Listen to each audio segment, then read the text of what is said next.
नमस्कार जय Jagannath mama's kitchen को आपण मानक स्वागत। फ्रेंड्स मु आज नहीं आसी आउ एक नुआ रेसिपी जहाँकि पिला मानकर फेवरेट होता है, बड़ माने मध्य खुशी रे खाती।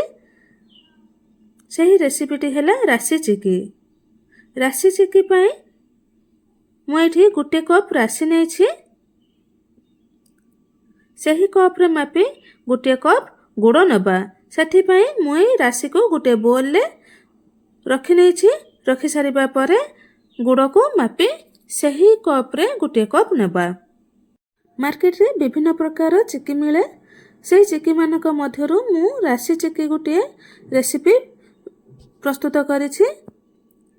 एही चिकी रेसिपी भलो लागिले लाइक शेयर एंड सब्सक्राइब करिवे। आपण आउ केउ चिकी रो रेसिपी जानिबा पई चाहुछंती आपण कमेंट रे जणेबे। मु सेही चिकी रो रेसिपी आगो को नै आसीबी। देखंतु एही समय मध्यरे मु गुड़ को काटी नेछि, काटी गोटे कप मापी नेछि। किंतु काटी थिबा गुड़ रे हमर कप टी भर्ती हे नै, तेनु करी आउ किछि गुड़ काटी नबा, काटी कप को भर्ती करि नबा। चिकी करिबा पई आपण मुंडा गुड़ नै पारंती, पानी गुड़ भी नै पारंती जो माठिया रे मिले। किंतु पैकेट गुड़ नेबे नै, जोटा कि पैकेट रे आसु थाए पाउडर टाइप रो, से गुड़ नेबे नै, जम्मा भी चिकी हेई परिबो नाही। देखंतु एठी मु गोटे कप गुड़ नै जायछि।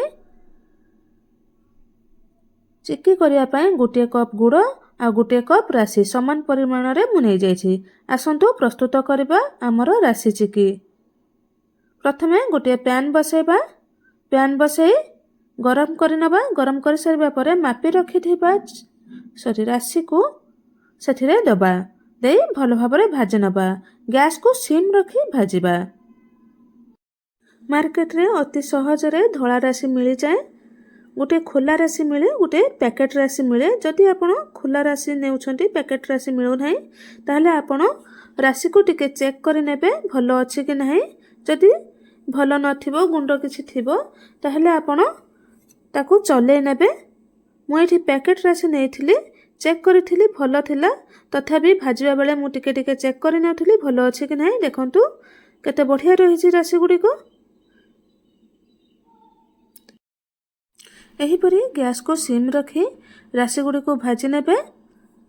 गैस को जम्मा भी हाई रे रखिबेनी, हाई रे रखिले राशि गुडी को पोड़ी जिवो। तेणु करी गैस को सिम करी राशि भाजी नेबे।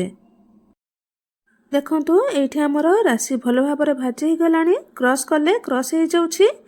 राशि भाजी हे गले टिके फुली जिवो आ बास्ना मध्य आसीबो, कलर भी टिके चेंज हे जिवो। सेते बेले जानिबे राशि भलो भाबरे भाजी हे जाइछि। वर्तमान हमर राशि भलो भाबरे भाजी हे जाइछि। वर्तमान गोटे बाउल को बाहर करि नबा एही राशि सब को।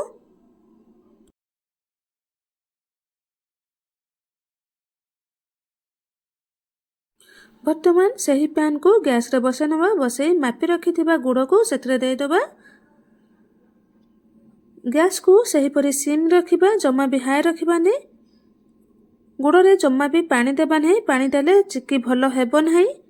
गैस को सिम रखी गुड़ को मेल्ट करिबा।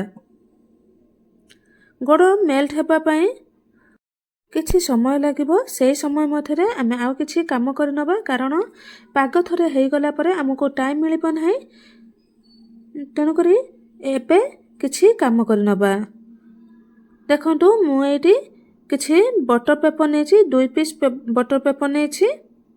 जदि आपन पाखरे बटर पेपर नाही, ताहले आपन बेलना पट्टारे किछि ऑयल लगे नेबे। आ बाडी रे मध्य बेलना बाडी रे मध्य ऑयल लगे नेबे। लगे नै आमे चिकी को बेली नबा।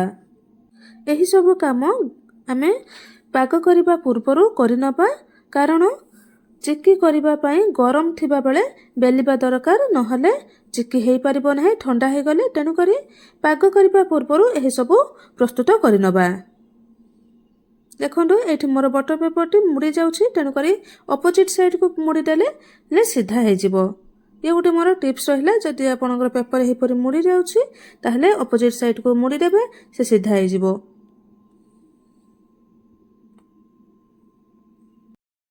वर्तमान आमर चिकी बेलिबा पई पूर्व प्रस्तुति हे गला।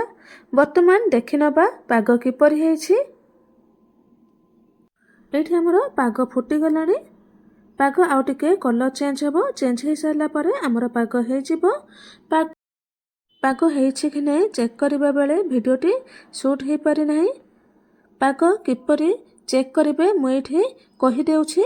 ଗୋଟେ ବୋଲରେ ପାଣି ରଖିବେ। ପାଣି ରଖି ସେଥିରେ ପାଗକୁ ପକାଇବେ। ପାଗ ପକାଇ ସାରିବା ପରେ ସେ ପାଗକୁ ଉଠେଇ ଦେଖିବେ। ଯଦି କ୍ରିସ୍ପି ହେଇ ଭାଙ୍ଗିଯାଏ ତାହେଲେ ପାଗଟି ହେଇଛି ଚିକି ପାଇଁ। ସେହି ସମୟରେ ଆମେ ରାଶିକୁ ପକାଇଦେବା। ପକାଇ ଭଲ ଭାବରେ ଗୋଳେଇ ଦେବା। ଗ୍ୟାସକୁ ସିମ୍ ରଖିବା। ଦେଖନ୍ତୁ ଏଇଠି ମୋର ପାଗ ହେଇଯାଇଛି। ରାଶି ମୁଁ ପକାଇ ଦେଇଛି। ରାଶି ପକାଇ ଭଲ ଭାବରେ ଗୋଳେଇ ନେଇଛି। ଏହିସବୁ କରିବା ମଧ୍ୟରେ ଆମର ଗ୍ୟାସଟି ସିମ୍ରେ ରହିଛି। ରାଶି ଗୋଳେଇ ସାରିବା ପରେ ଗ୍ୟାସ୍ ବନ୍ଦ କରିଦେବା। ବନ୍ଦ କରି ଆମେ ରାଶିକୁ ବଟର ପେପରରେ ଢାଳି ନେବା। ବଟର ପେପରରେ ଢାଳି ସାରିବା ପରେ ତା ଉପରେ ଆଉ ଗୋଟିଏ ବଟର ପେପର ଦେଇଦେବା। ବଟର ପେପର ଦେଇ ଭଲ ଭାବରେ ବେଲି ନେବା। ଥଣ୍ଡା କରି ଜମା ବେଲିବେ ନାହିଁ। ଗରମ ଥିବା ଅବସ୍ଥାରେ ବେଲିବେ। ଆପଣ ଯେତିକି ମୋଟା ଚାହୁଁଥିବେ ଚିକି କରିବା ପାଇଁ ସେହି ହିସାବରେ ଆପଣ ବେଲିବେ। ପାଗ ଥଣ୍ଡା ହେଇଗଲେ ପାଗ ଟାଣ ହେଇଯିବ। ତେଣୁକରି ଗରମ ଥିବା ଅବସ୍ଥାରେ ବେଲି ନେବେ। ଟାଣ ହେଇଗଲେ ଆଉ ବେଲି ପାରିବେ ନାହିଁ। ଦେଖନ୍ତୁ ମୋର ଯେତିକି ମୋଟା ଦରକାର ସେହି ହିସାବରେ ମୁଁ ଏଠି ବେଲି ନେଇଛି। ବେଲି ନେଇ ସାରିବା ପରେ ବଟର ପେପରକୁ ବାହାର କରି ନେଇଛି। ବଟର ପେପରକୁ ବାହାର କରି ଗୋଟେ ଛୁରୀ ସାହାଯ୍ୟରେ ଦାଗ ଦେଇ ଦେଇଛି। ମୋର ଯେଉଁ ସାଇଜରେ ଚିକି ଦରକାର ସେହି ସାଇଜରେ ମୁଁ ଦାଗ ଦେଇ ଦେଇଛି। ଦାଗ ଦେବା ଦ୍ୱାରା ଆମର ଚିକି ପୁରା ଥଣ୍ଡା ହେଇଯିବା ପରେ ସେହି ହିସାବରେ ଭାଙ୍ଗିଯିବ। ତେଣୁକରି ଏହିପରି ଆପଣ ଦାଗ ଦେଇଦେବେ। ସ୍କୋୟାର ସାଇଜରେ ହେଉ କିମ୍ବା ଡାଇମଣ୍ଡ ସାଇଜରେ ହେଉ ଆପଣ ଯେଉଁ ସାଇଜରେ ଚାହୁଁଥିବେ ସେହି ସାଇଜରେ ଆପଣ ଦାଗ ଦେଇଦେବେ। ଦେଖନ୍ତୁ ଏଇଠି ପାଗ ମୋର ଶୁଖିଗଲାଣି। ଦାଗ ଦେବା ପାଇଁ ଛୁରୀରେ ବି ଟିକେ ଟାଣ ଲାଗୁଛି। ତେଣୁକରି ଟିକେ ପ୍ରେସର କରି ମୁଁ ଏଇଠି ଦାଗ ଦେଇଦେଉଛି। ଏହିପରି ଆପଣ ଯଦି ଥଣ୍ଡା ହେଇଯାଇଛି ଏହିପରି ପ୍ରେସର କରି ଟିକେ ଦାଗ ଦେଇଦେବେ। ଆପଣଙ୍କୁ ଭାଙ୍ଗିବା ପାଇଁ ସୁବିଧା ହେବ।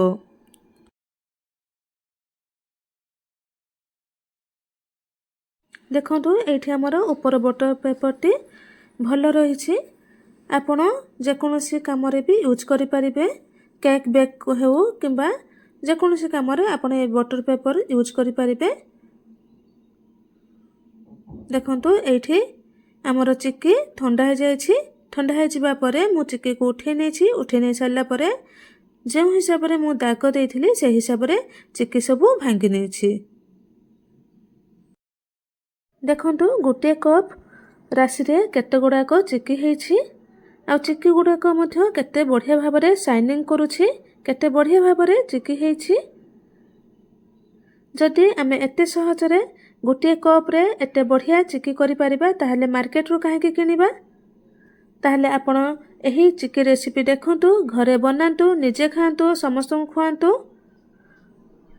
ରେସିପିଟି ଭଲ ଲାଗିଥିଲେ ଲାଇକ୍, ସେୟାର ଆଣ୍ଡ ସବସ୍କ୍ରାଇବ୍ କରନ୍ତୁ। ରହୁଛି ଧନ୍ୟବାଦ। ଜୟ ଜଗନ୍ନାଥ।